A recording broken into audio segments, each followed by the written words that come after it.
Assalamualaikum warahmatullahi wabarakatuh. Halo teman-teman, sobat PPG semuanya. Jumpa lagi dengan saya Bang Kowi. Dan di video kali ini saya akan membahas selanjutan dari video kemarin. Kalau di video kemarin saya sudah membahas perihal persiapan di PPL Sit-in. Nah, di video kali ini saya akan membahas perihal persiapan untuk membuat video tagihan yang mana nanti akan kita unggah dengan durasi antara 10 menit sampai 15 menit. Nah, bagaimana persiapan yang akan kita laksanakan? Sebelum kita membahas persiapan, saya akan membahas terlebih dahulu aspek nilai yang akan dijadikan pedoman bagi para penguji ya. Karena untuk aspek penilaian di PPL Sit-in dan juga di video tagihan berbeda. Karena produknya juga berbeda. Kalau di tagihan videonya, di tagihan video PPL yang durasi minimal 10 sampai maksimal 15 menit, yang pertama nanti yang dinilai adalah adanya kesesuaian tayangan dengan alur praktek PPL. Jadi di video itu sudah menggambarkan alur praktek PPL. Paling minimal sudah mencakup kegiatan awal, kegiatan inti, dan kegiatan penutup. Kalau paling bagusnya, di setiap kegiatan itu ada poin-poin yang harus ada. Yang pertama untuk kegiatan pembuka harus ada salam, jelas. Kemudian ada cek kehadiran siswa. Kalau cek kehadiran kita cukup tanya aja siapa yang tidak hadir hari ini, itu udah cukup. Jangan nggak perlu kita ngabsen nama satu persatu, nanti kelamaan. Kemudian yang ketiga ada doa mengawali pembelajaran. Kemudian yang berikutnya adalah kita mengingat kembali pembelajaran yang lalu. Kemudian yang keempat barulah kita memberikan pertanyaan pemantik yang berhubungan dengan pembelajaran saat ini. Berikutnya kita menyampaikan tujuan pembelajaran dan manfaat pembelajaran. Itu poin-poin rinci yang ada di kegiatan pembuka. Kemudian di kegiatan intinya yaitu kita harus menerapkan alurnya sesuai dengan sintak pembelajaran atau model pembelajaran yang digunakan. Kalau sintaknya PBL ya harus sesuai dengan PBL, PJBL harus sesuai, Inquiry ya harus disesuaikan ya. Jadi semuanya sintaknya harus muncul.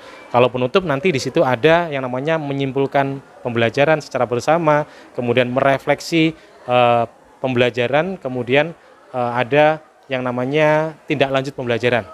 Barulah kita nanti menutup kegiatan dengan berdoa, lalu salam penutup. Itu hal-hal rinci yang harus ada. Kemudian aspek yang kedua yaitu kelengkapan keterangan berupa teks. Jadi di video nanti untuk memahamkan penontonnya atau pengujinya ketika teman-teman nanti mengedit, jangan lupa disertakan tampilan teks di bawah deskripsi. Misalnya ketika Assalamualaikum warahmatullahi wabarakatuh, muncullah teks seperti yang ada di sini. Nah, kegiatan pembuka yaitu salam pembuka. Kemudian kalau kita cek kehadiran, oke anak-anak siapa yang hari ini tidak masuk, muncullah di sini keterangan cek kehadiran siswa. Begitu seterusnya. Jadi ada keterangan yang menerangkan situasi dalam video. Nah, bentuk keterangannya bagaimana terserah. Perihal template-nya bebas ya. Kalau saya begini, ya silakan kalau mau niru, kalau mau cara yang lain juga boleh. Boleh ditaruh di atas sini, boleh ditaruh di tengah sini, bebas pokoknya. Yang penting ada keterangan yang menerangkan visual kegiatan di video. Kemudian yang ketiga adalah komposisi gambar. Jadi gambar nanti diharapkan tidak satu lokasi kamera ya, tidak satu frame lokasi aja, tapi juga bisa variatif angle-nya. Mungkin ketika kita kegiatan pembuka, angle-nya ada di depan kita, ketika kegiatan inti, angle-nya ada di belakang kita, terlihat semua siswa, kemudian sesekali angle-nya fokus ke siswa yang sedang mengerjakan tugas, atau fokus ke kita yang sedang membimbing, dan sebagainya. Intinya variatif angle-nya ya, jangan sampai satu angle atau satu posisi kamera.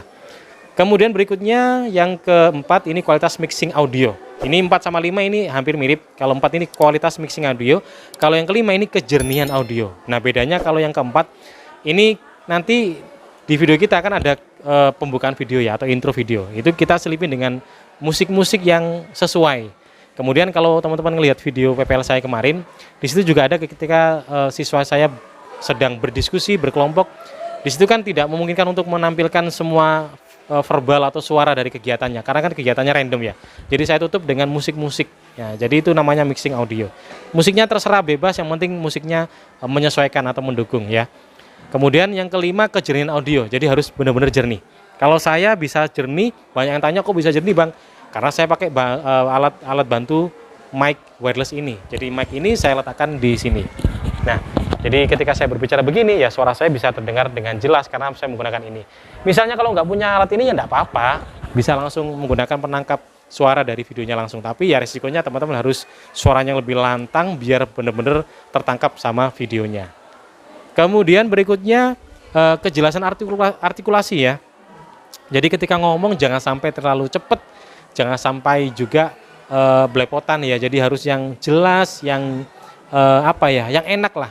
Dan juga ini berhubungan dengan intonasi. Jadi banyak teman-teman saya yang ketika merekam itu dia tidak menggunakan alat bantu ini ya, sehingga dia harus berteriak karena biar lantang, biar suaranya tertangkap. Tapi akhirnya resikonya nadanya selalu tinggi. Jadi kesannya di dosen kita yang menilai itu kayak marah, padahal nggak marah. Cuman nadanya tinggi, akhirnya kesannya kayak marah, jadi siswa yang dengerin itu kayak takut gitu. Nah, jadi teman-teman harus bisa mengolah. Misalnya kalau nggak ada alat, agar suaranya bisa tertangkap dalam keadaan suara nada rendah misalnya, bisa nanti HP-nya lebih didekatkan atau gimana gitu ya. Nanti saya jelaskan perihal trik untuk pengambilan biar lebih enak. Kita bahas aspek nilai dulu ya. Tadi sudah kejelasan artikulasi, berikutnya adalah cahaya, pencahayaan. Usahakan cari kelas yang cahayanya bagus untuk kamera, jangan sampai ada yang backlight kemudian jadi siluet aja, kelihatan gelap aja. Jadi posisi kamera harus pinter-pinter meletakkan nanti. Yang terakhir, ketepatan durasi. Nah, durasinya ini kemarin kalau saya di dosen saya ini variatif ya. Kalau di aturan sih udah jelas minimal 10 menit, maksimal 15 menit. Tapi di kelas saya, kita disarankan jangan sampai kita menyentuh di angka 10 atau 11. Kalau bisa minimal 12 menit. Jadi kita anggap yang 3 menitnya itu ya untuk kegiatan-kegiatan yang sifatnya intro, kayak pembukaan video kan ada keterangan kita, nama kita, kelas kita dan lain sebagainya gitu kan. Jadi dosen saya menyuruh kelas-kelas di kelas saya, di kelas teman-teman saya itu minimal jangan sampai 10 menit lah. Kalau bisa 12 menit minimal, maksimal terserah. Pokoknya jangan sampai melewati 15 menit. Nah, itu perihal aspek yang dinilai ya. Ada 8 ya tadi ya yang saya paparkan. Nah, ini triknya. Gimana caranya agar ngambilnya bagus ya, karena banyak yang tanya gimana caranya agar ngambilnya bagus, dan banyak yang viewer melihat video PPL saya itu kok beda dengan tampilan yang ada di PPL. Jadi gini teman-teman, perihal pengambilannya itu sebenarnya sih kalau teman-teman saya itu rata-rata mengambil video untuk tagihan ini, mereka mengambil saat mereka ber-PPL sit-in ya. Jadi saat mereka ber-PPL sit-in, ada teman yang sekaligus langsung mengvideo yang digunakan untuk tagihan video 10-15 menit. Hal ini bisa memudahkan kita karena secara waktu kita tidak akan lelah. Cuman kalau saya tidak pakai cara itu, karena banyak sekali kelemahannya. Kelemahan yang pertama, ketika ada yang seperti itu, otomatis yang merekam kita dalam situasi saat kita PPL sit-in, yang merekam kita ini, teman kita ini, dia pasti akan masuk di rekaman di tampilan Zoom dosen kita ketika mengawasi. Itu kok nanti akan sangat mengganggu daya pandang dosen kita gitu. Kemudian kedua juga kita tidak bisa luwes karena kita dalam keadaan terpantau, kita merasa sedang diawasi oleh seseorang, sehingga kita nggak bisa lepas gitu ketika mengajar. Pasti itu kan nggak mungkin kita nanti bisa lepas karena kita merasa ada yang ibaratnya mengintai kita, jadi kita pasti akan berhati-hati gitu, jadi nggak bisa lepas. Kemudian kita juga tidak bisa mengatur situasi siswa, apa yang terjadi saat PPL sit-in itu ya udah itu yang akan tertangkap di perekaman yang off itu. Jadi kalau hal ini itu dibolehkan, tapi tidak saya sarankan kalau teman-teman misalnya mengacu pada arahan saya. Saran saya adalah ambil video untuk tagihan ini di luar kegiatan PPL. Kalau saya gitu, saya kemarin juga gitu.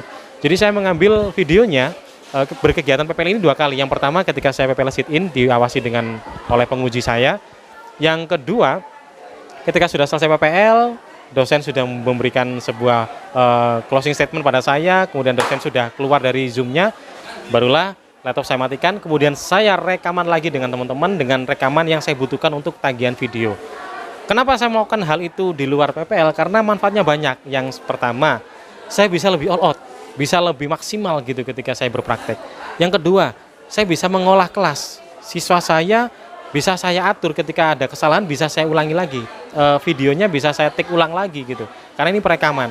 Kemudian yang ketiga, saya bisa lebih pas gitu loh, hasilnya lebih pas dengan kemauan saya. Nah, berikutnya, agar kita lebih enak pengambilan ini, kita buat skrip.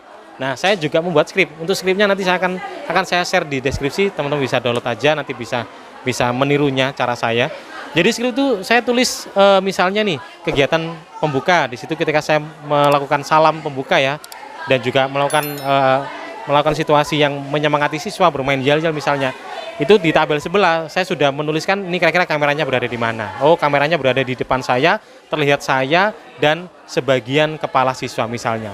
Nanti enak, oh berarti bagian ini kamera saya taruh sini. Ketika udah selesai, ya udah cut, kita selesai, kita tutup videonya, kita ambil lagi, kita lihat skripnya. Oh, berikutnya saya mau menyampaikan tujuan pembelajaran, kamera berada di posisi sini, kelihatan saya dan papan tulis dan juga slide, tidak kelihatan siswa misalnya. Ya udah, kamera saya taruh aja. Jadi dengan skrip itu nanti bisa lebih terarah kita. Dan kita nggak perlu lama-lama, karena yang kita ambil adalah bagian-bagian yang terpenting yang hanya kita butuhkan dalam durasi 10-15 menit. Jadi itu akan hasilnya lebih maksimal dan segala aspek yang dibutuhkan dalam aspek penilaian yang sudah saya sebutkan, insya Allah bisa tercover di pengambilan gambar tadi. Intinya terserah ya teman-teman. Sekali lagi teman-teman bisa ngambil saat PPL berlangsung juga monggo, tapi resikonya yaitu tadi hasilnya tidak bisa maksimal, banyak kendala-kendala yang lain. Meskipun secara kelebihan teman-teman tidak akan capek karena hanya sekali pengambilan PPL sekaligus juga pengambilan gambar. Tapi kalau pengen dapat kelebihan banyak, keuntungan yang banyak, ya cara saya tadi, arahan saya tadi, kita ngambil setelah kegiatan PPL. Jadi bisa lebih maksimal, bisa lebih all out. Jadi itulah yang bisa saya sharekan teman-teman. Mudah-mudahan bisa bermanfaat untuk teman-teman semuanya. Kalau ada pertanyaan silahkan tanyakan di kolom komentar. Dan untuk teman-teman yang sudah melaksanakan PPL mungkin bisa sharing-sharing pengalamannya. Kita jumpa lagi di video berikutnya. Terima kasih. Assalamualaikum warahmatullahi wabarakatuh.